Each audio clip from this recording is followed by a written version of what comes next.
Hello everybody. So today I want to make a video about HIMSS and talk about the competition. Many of you have brought it up in the comments section, and I have kind of a different view on competition, philosophy on competition as most people, in which I generally don't believe it's a problem. I generally believe competition is a sign of market validation, and that's because I live in the 21st century, and my goal is not for my companies to create a moat around them and then upcharge the customer and earn outsized returns because they can charge more because they have a moat, a patent, a distribution network, a brand that you create through TV advertising. That's the whole view of competition. In my view, competition today is less and less a thing for most modern day businesses. I view most modern day businesses as co-opting. That is, they compete on some products and they cooperate, they co-opete on even more products. And I'll get into that at the end of the video. But before we do, assuming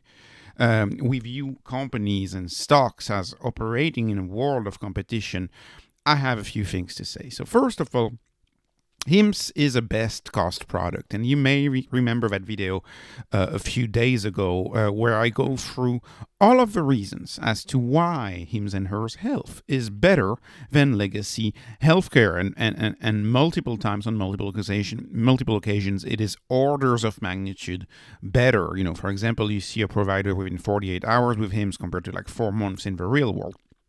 It's important to note that HIMSS is what I would call a best cost products, both the best and the cheapest cost, or others could call it a 0 to 1 products, right? They are not products like, laundry detergent, the new Tide. The new Tide cleans 15% better. Go ahead and buy Tide because it's 15% better than the competition. No one's going to make the switch. No one's going to quit the company that they're familiar with for something that's just 15% better. But that is not how innovation works today. That is not how competition works today. Today, people make the switch because the products that are offered by a newcomer to the market are multiple times better, preferably one order of magnitude better, 10 times better. People will essentially make the switch 10 times out of 10 when the new product that comes around is 10 times better. And this is what happens, over and over and over again. The gas engine replaced horses. Electric cars are replacing gas cars. Color TV is replacing black and white TV. It happens over and over and over again. And that's the sign that you have a good product. And I consider HIMSS to have a much better product. HIMSS is what I call, for now, operating in a blue ocean because they have very little competition for what they do. They're an e-doctor, an in-pharmacy, put together without insurance, right? That's a bold thing from a business model standpoint, to go in the marketplace and not take insurance. But that's what they do. They created their own demand. They created their new product. It's something entirely new. It's not quite a pharmacy and not quite a doctor. It's a new thing. And for that, they will get people to switch. And many of these people to switch, it's because they find it much better. And many people simply adopt HIMSS. People who were not adopting any form of healthcare before, who had nothing, just go to HIMSS. And that's induced demand. That's new demand that they create for their product. Okay, what are some of the other reasons that could limit the more classical competition? So another one is network effects. Network effects, modern day businesses, that operate in the digital world, are prone to creating network effects around their platform. And HIMSS has 2 network effects. And the first one is the providers. They have tens of thousands of providers, nurse practitioners and doctors that register on their platform and give consultation for whenever someone comes and they want to see they're eligible for a drug. These providers tend to choose the platform that is the biggest platform because it's the easiest to understand, and platforms typically walk in the winner takes most type of dynamics. That's right. There is one ride-sharing platform. It's Uber. The number two platform is not as good, right? If you follow, there's one shopping website. It's Amazon. The rest is not as good. Everybody has to be on the one platform, and I believe HIMSS may be creating a platform for healthcare that people go to. And another advantage of having a platform is once you have a platform, you have an app, you create a scenario where your app has a lot of feedback, has a lot of word of mouth, and this also creates a moat because customers don't want to spend a lot of time researching something.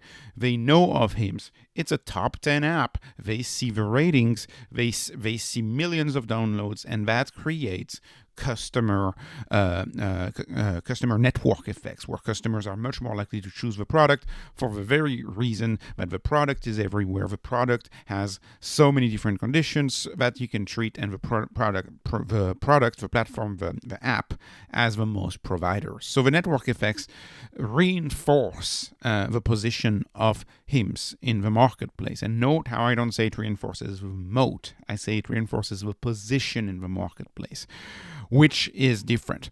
Another aspect of HIMSS, and this is something we see with a lot of online marketplaces, and of course, back before the internet, retail stores did their own thing, is the whole idea of a one-stop shop. Customers want to make just one trip. Now, it's a digital trip in the case of HIMSS, but it's much easier to just have one app, and you deal with everything you could ever need with one app. And somebody who adopts HIMSS today can confidently hope that conditions that they may develop in the future will be treated by HIMSS. So they have one easy app to use. It's one platform. It's easy. Customers do not like to have, imagine if you wanted to have, say, 4 treatments and you had to go to 4 different websites. Right? They don't want to do that. That's why most people go shop at the big box store. They don't go shop to the small independent store 4 times different, 4 times the time, right? This also explains a lot of businesses, for example, like SoFi is trying to do a one-stop shop where everything is available. One-stop shops are a powerful way to make your customers more faithful to the product and sticky to the brand. Now, what else? Well, most competitors, let's talk about the competition now, or what most people would call the so-called competition. If you look at the competition, most competitors are either e-pharmacies or they're e-doctors, but they're not both. HIMSS is a new animal. HIMSS is both. Most competitors are not both, right? Teladoc, which is often discussed as a competitor to HIMSS, actually is mostly doctors with insurance, right? It's the e-doctors plus insurance. It's not the same equation as HIMSS. It's e-doctor plus insurance. That's what Teladoc is. Now, if you look at other drug makers, some people say, they compete with Amazon or Cost Plus Drugs, which is Mark Cuban's company. Amazon is an e-pharmacy business. Well, if you look at Amazon and you go on the website, then this is what it looks like. Send us your prescriptions. That means you already need to have a doctor elsewhere that you go see, and then you need to ask your doctor to send the prescription to Amazon. So who is Amazon competing with? Is Amazon here redefining an industry? No, they are not. Amazon or Cost Plus Drugs are competing against your local pharmacy, against the 45,000 pharmacies in the United States. That's what they're competing against. But in any case, if you take Amazon or Cost Plus Drugs, they are competing with just e-pharmacy, the e-pharmacy part of the business, e-pharmacy plus insurance. If you look at Teladoc, they're competing against an e-doctor. No player in the marketplace has adopted this HIMSS equals e-doctor plus e-pharmacy without insurance. We have a few individual businesses that have adopted this. An example that comes to mind, for example, is Keeps, where Keeps, they will provide you a consultation with a provider, and they will also send you medication for your hair, for hair loss, and that's without insurance. That's somewhat similar, but it's not holistic, right? It doesn't have everything like HIMSS does. HIMSS is the first holistic platform. It's a one-stop shop, and people will pay up for convenience. That's the way I look at it, for being reassured that they know the product, that they know the system, that it's a well-recognized brand. They will pay up for that. Also, HIMS as inertia. Let's talk about inertia. Inertia is important to understand in businesses that have recurring subscriptions. This is something new. This is not something you necessarily have when you have, say, a moat based on distribution, for example. You don't have inertia in those because it's based on distribution, and people have to always come back to the store and buy back the product at the store. If you look at a business like HIMS, once someone does a subscription, then there's inertia attached to that subscription, especially when you have 85% of subscriptions that are still with HIMS after 2 years. A lot of modern day businesses actually benefit from the inertia of the subscriptions. Subscribed members can stay for decades, and we know from Yemi in the conference call that some of the initial subscribers of HIMS still have their HIMS subscription, and it's been 7 years, and it will be 10 years at some point. People stay with the subscriptions, right? It's likely if you have internet at your house, you have the same provider of internet ever since you got internet at your house, and it's likely that your phone plan is whoever you got your phone with the first place. We see it all the time. If you meet someone in their 50s, they give you their email. The email is, the old internet service, SBG Global or AOL or whatever it is, right? People stay subscribed. There is a lot of inertia. Inertia protects the old business. And why is inertia working? Well, it's the same as one-stop shop, the same story. It takes a lot of energy to switch. And customers are just not going to be inclined to switch when you have a company like HIMS who is already a best cost product, who is not trying to rent seek and not trying to use a moat to upcharge, right? Because you're not going to go through spending all of that energy to switch if you're just trying to get another air spray, for example, from someone else and pay $2 a month less. So to save $2 a month, you're going to make the switch. We can learn a lot from inertia, from bankings, because of their recurring fees. Typically, you can often think of banks as subscription businesses. How many people go through the hassle of changing their banks? It's very, very, very few people who do that, because you got to change all of your bills. You are used to a product. Once you're used to a product, to a company, and it's all set up, people tend to not go through a process to switch, and that creates right there a barrier to exit, as we call them, which, if you ask me, I find barrier to exits are still much more relevant in modern day businesses than barriers to entry. Barriers to entry are really based in this idea that you're going to have a moat and you're going to prevent people from competing against you because you have a moat. You're the only one that has distribution. You're the only one that has the patent, and therefore you can upcharge, right? That's barriers to entry. That's why people always say there's no moats. Well, I argue, barriers to entry in the modern day is not as important. Barriers to entry, are a lot gone today. Today you can create a brand online. You don't need $10 million advertising budget to advertise on the evening news to create a brand today. Anybody can create a brand today. So is brand as strong of a moat as it used to be? I don't think it is, right? Distribution today, anybody can have distribution. Anybody can sell on Amazon and benefit from the distribution of Amazon. So that's the same thing. Or you can just sell things digitally and sell digital goods. Distribution is not the moat that it used to be. It used to be that if you had a facing at a store, as they call them, if you had some spots on the shelf at Walmart, that was distribution, that was your moat. It's not necessarily true anymore these days. Anybody can create a website like HIMS. Anybody can start selling something like HIMS, right? Is it a reason not to invest? No, I don't think so, because not every business has inertia. Not every business has 1 million customers, right? Not every business has such a well-defined blue ocean, new marketplace, right? What they call a white marketplace, right? A white space, a new white space defined, as opposed to a red ocean. A red ocean is a place you don't want to be, right? Amazon is competing in a red ocean. They're competing against CVS. They're competing against the pharmacy. They're competing against cost plus drugs. This is a tough business. This is a new business. You're redefining the marketplace. You're creating a white space right there. Anyways, they have other barriers to exit or switching costs. For example, they're putting customized treatments in place, and if you get your customized treatment with HIMSS is likely going to be for a long while at least the only one who can do those customized treatments, because they're far ahead in the automation of their pharmacies, and they are far ahead in putting compound pharmacy back in style. I'm going to say it like that because it used to be in style, but they're at the forefront of making it back in style, and so because of that, I believe they will benefit. They will benefit from barriers to switching, barriers to exit for a little while because of their customized treatment. And some people are happy about that. Now, 5 years from now, when other players also have customized treatments, then I would make the bet that it will be very easy for a customer to get a treatment elsewhere. And I would even have no objections to a company like HIMSS facilitating people who want to transfer their data, which is also another big question of modern day businesses, that you have data with all of these different platforms.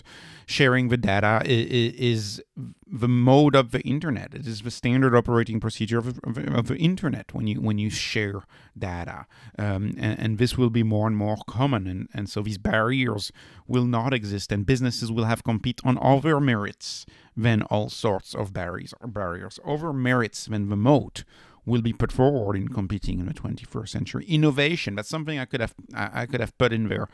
Innovation, speed of innovation, right? The whole idea that a business like HIMSS, if they innovate as fast as they have, they're always going to be a few steps ahead. And if a business is always a few steps ahead in the innovation of a product, in the innovativeness, the novelty of the product, if they're always a few steps ahead, then they don't need all of these barriers, because they're always going to have the latest thing, and it's always going to take 18 months from someone else to copy them.